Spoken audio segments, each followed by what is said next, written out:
లో ఉండే ప్రతి ఒక్కరికి ఒకటే చెప్తున్నా, ఇల్లీగల్ యాక్టివిటీస్ ఎక్కడ జరిగినా వదిలిపెట్టం.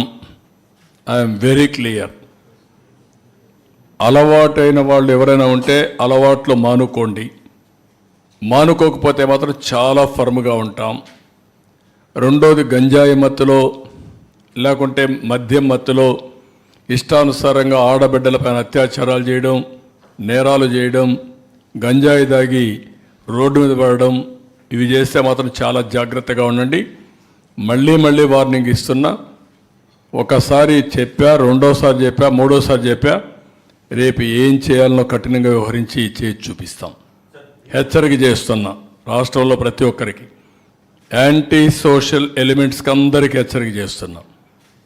అందుకే ఈరోజు జరిగిన నంద్యాలలో జరిగిన ఇన్సిడెంట్ కానీ, అదే మరి ఈస్ట్ గోదావరిలో శ్రీకాకుళంలో జరిగిన ఇన్సిడెంట్ కానీ చాలా సర్వసభ్యం సమాజం చీకొట్టే సందర్భాలు ఇవి. ఏంటంటే 9 సంవత్సరాల అమ్మాయి ముగ్గురు చేసిపోయి రేపు చేయడం ఏంటి, అమ్మాయిని చంపేయడం ఏంటి, వాళ్ళు మైనర్స్ ఏంటి, మైనర్స్ కూడా మారి తయారైపోయే పరిస్థితికి వచ్చారు, వాళ్ళని కూడా చెడుదారిని పెట్టే పరిస్థితికి వచ్చారు. ఇక్కడేంటి 6 నెలల అమ్మాయి ఏంటండి,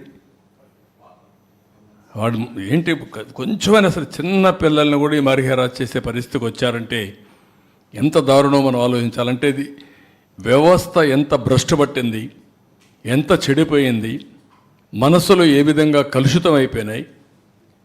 ఒక్కొక్కరు ఎట్లా తయారయ్యారంటే ఒక ఉన్మాదుల మారిగా తయారయ్యే పరిస్థితికి వచ్చారు.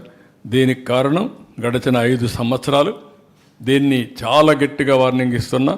ఎవరికైనా ఇంకా మత్తుంటే మాత్రం షాక్ ట్రీట్మెంట్ తప్పదు మీకు. Be careful on that. Resurvey లేదు, నిలిపేశాం. You stop resurvey. ఓకే,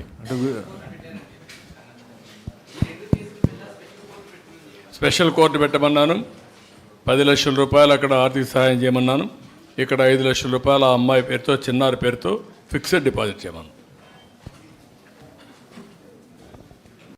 ఓపికను పరీక్షిస్తున్నారు కొంతమంది యాంటీ సోషల్ ఎలిమెంట్స్.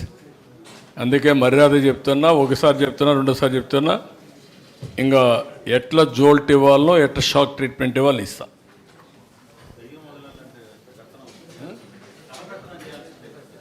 కర్ర పెత్తనం కాదు, ఎట్లా షాక్ ట్రీట్మెంట్ అంతే.